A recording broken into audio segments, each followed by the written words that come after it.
Dans le cœur des Français, quelles sont les entreprises, les marques les plus admirées? Un classement vient de paraître et sur le podium, premier, Decathlon, deuxième, Peugeot, troisième, EDF. Bonjour Eric Demuy. Bonjour. Bonjour Dimitri. Vous consultiez le classement, c'est pour ça, directeur. Voilà. Vous êtes le directeur général de Eight Advisory, c'est un cabinet de conseil financier opérationnel. Vous avez travaillé avec l'IFOP pour établir ce classement. 77 entreprises tout de même évaluées sur 6 critères. Alors, on va d'abord, première question d'abord sur ce podium. Decathlon, Peugeot, EDF. Qu'est-ce qui explique cette admiration que les Français témoignent à ces 3 marques-là qui arrivent en tête? Alors Dimitri, je vais faire juste une petite correction. C'est Leclerc qui arrive en troisième, mais EDF est pas très loin derrière. Ça dépend, oui. Était dans le classement. Vous avez raison. Était sur le podium. Effectivement, elle a chuté du podium. Leclerc est remonté. Je pense que l'intérêt des Français, en tout cas pour ces marques, c'est aussi leur proximité, puisque on a interrogé plus de 3000 Français sur différents critères. 6 critères, vous l'avez rappelé. On va les donner après, c'est intéressant. Ont vraiment une sensibilité prix extrêmement forte. Quand il s'agit de Leclerc, on parle de l'entreprise qui veut rendre le sport accessible à tout le monde. C'est un peu la même chose avec Leclerc, qui souhaite avoir le panier de la ménagère le plus bas possible. Ouais. Il y a cette idée que seuls les actes comptent, et les gestes, par exemple, de Leclerc sur les carburants, il y a quelques semaines de cela. Typiquement, ou le fait, par exemple, chez Decathlon, de ne pas avoir de budget pub et d'un réinvestir cet argent-là d'une certaine manière sur les tarifs, en baissant les prix. C'est ça, en fait, qui fait l'admiration que leur témoignent les Français, Eric Demuy. Si on regarde Decathlon, il y a beaucoup de critères. Il y a notamment celui du prix, du sport accessible. C'est aussi celui de l'innovation, puisqu'il se classe extrêmement bien sur le critère de l'innovation, avec tout le monde se souvient du masque de plongée, de la tente Quechua, d'un certain nombre de produits emblématiques. Donc Decathlon travaille à la fois sur l'accessibilité en fait aux produits au travers de ces magasins, l'omnicanalité puisqu'ils ont aussi une partie e-commerce extrêmement forte, et puis un vrai travail d'innovation, et on le viendra peut-être au lendemain de la COP 26 aussi un engagement en matière environnement qui est très fort. Alors c'est intéressant de voir les critères auxquels vous avez soumis ces marques, la performance, donc là c'est vraiment la performance économique, la responsabilité environnementale, l'innovation, le statut, c'est-à-dire la capacité à donner une bonne image de la France. Il y a aussi ce critère aussi d'attractivité, l'envie d'y travailler.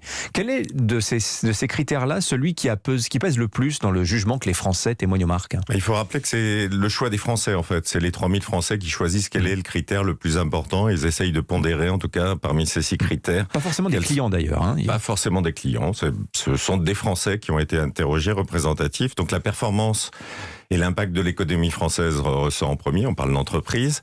Le deuxième, c'est le changement dans le quotidien, donc quel est l'impact tous les jours, l'utilité pour chacun. Et on voit que dans les critères qui montent, en fait, c'est celui de la marque employeur.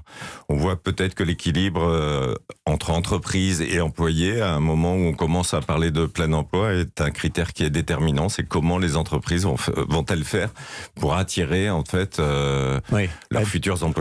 Et les garder aussi. Et les garder. Parce que c'est ça qui est intéressant, c'est que maintenant, il y a la fidélité du client, mais il y a la fidélité aussi du collaborateur. Tout ça, ce sont finalement les mêmes logiques, à l'intérieur comme à l'extérieur de l'entreprise. On en parle dans toutes les entreprises et dans tous les pays. Il y a eu beaucoup d'articles sur les États-Unis, mais en France aussi, la rétention des talents est un facteur clé de succès pour toutes ces marques, et elles sont une des caractéristiques communes de toutes ces marques, c'est qu'elles pèsent extrêmement lourd dans l'économie française, avec un nombre d'emplois conséquent aussi sur notre marché. Eric Demuy, directeur général de Eight Advisory et l'invité éco d'Europe Matin. Qu'est-ce que ça dit, ce classement, selon vous, de la consommation des Français ?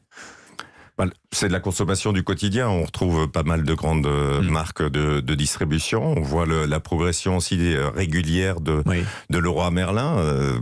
Le bricolage, l'impact du confinement a probablement déclenché une certaine envie chez les Français. Mais Peugeot, par exemple, deuxième constructeur automobile. Peugeot, c'est aussi l'accessibilité, puisque c'est certes la marque la plus élevée en gamme du groupe Stellantis, mais ça reste une marque accessible. La 208 est classée parmi les plus grosses ventes de sa catégorie. Donc, je crois que c'est la voiture la plus vendue en Europe. En Europe, exactement. Donc on voit que l'accessibilité est un critère clé, en tout cas pour tous les Français. Alors, parlons aussi des entreprises qui sont un petit peu en dessous du classement. Fait notable, c'est le bond de Doctolib, qui se classe 11e, avec une progression de 32 places en l'espace d'un an. Alors évidemment, voilà l'impact de la crise sanitaire, Éric Demouy. On voit très clairement l'impact de la crise sanitaire avec l'explosion en fait du nombre de connexions sur Doctolib.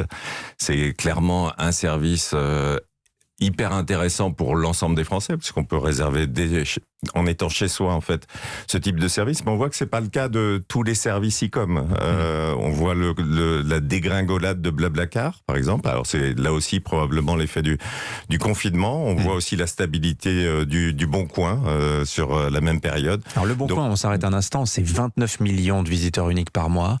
Et Antoine Joutot, le président du Bon Coin France, disait en février dernier, les échanges sur le Bon Coin, annuellement, c'est 1 point de PIB, c'est 25 milliards d'euros. Ça, on peut dire que c'est une marque qui est utilisée massivement. Bon, on voit l'impact considérable des dot-com, en tout cas dans l'économie. Elle progresse, mais pas encore tout à fait dans le classement. Oui. Donc je pense que c'est des phénomènes qu'on va voir de plus en plus. C'est le 3e classement. Oui. On voit la forte percée de Doctolib. On attend encore d'autres dot-com probablement dans le classement, dans les classements futurs. Ce sont des entreprises jeunes aussi. On voit que dans ces 77 entreprises que vous avez testées, on a des noms vénérables du capitalisme français, Éric Demouy aussi. On voit notamment les marques de luxe qui sont extrêmement bien placées sur le critère justement statut de la France et représentation à l'étranger. Parmi les 5 premières, il y a 4 marques de luxe, dont Chanel, Louis Vuitton et d'autres. On voit aussi le poids de l'aéro et de la voiture. Alors c'est peut-être l'influence d'avoir 50% d'hommes en France, puisqu'on voit que clairement c'est le critère majeur, en tout cas pour les hommes. Alors attends, ça c'est intéressant. Les classements hommes et femmes sont très différents. Monsieur, c'est en 1 Michelin, 2 Airbus, 3 Peugeot. Madame, c'est 1 Décathlon, 2 Yves Rocher, 3 L'Oréal. Et on voit chez Madame le 4e et le Roi Merlin. Donc on voit qu'il y a quand même des petites subtilités dans ce classement. Intéressant en tout cas le classement homme-femme. Ouais, effectivement. Sur la tech aussi, chose que l'on peut dire, Blablacar, Le Bon Coin, vente privée, Doctolib, je le disais, sont des entreprises jeunes face à des marques anciennes en fait qui dominent quand même le classement. Il n'y a pratiquement pas de banque. Il n'y a pas de banque. Je crois qu'il n'y en a qu'une. Pourtant, les banques ont été là pendant toute la crise. Le Crédit Agricole arrive en 46e, assez stable. Donc on voit qu'il y a encore une forme de désamour, en tout cas des Français pour la banque, en tout cas par rapport aux autres entreprises. Merci Éric Demouy, directeur général de Eight Advisory, était l'invité Écho d'Europe Matin pour commenter ce classement des entreprises, des marques les plus admirées par les Français. C'était en partenariat avec le Journal du Dimanche qui publiait l'intégralité du classement, si vous voulez le consulter. Merci à vous.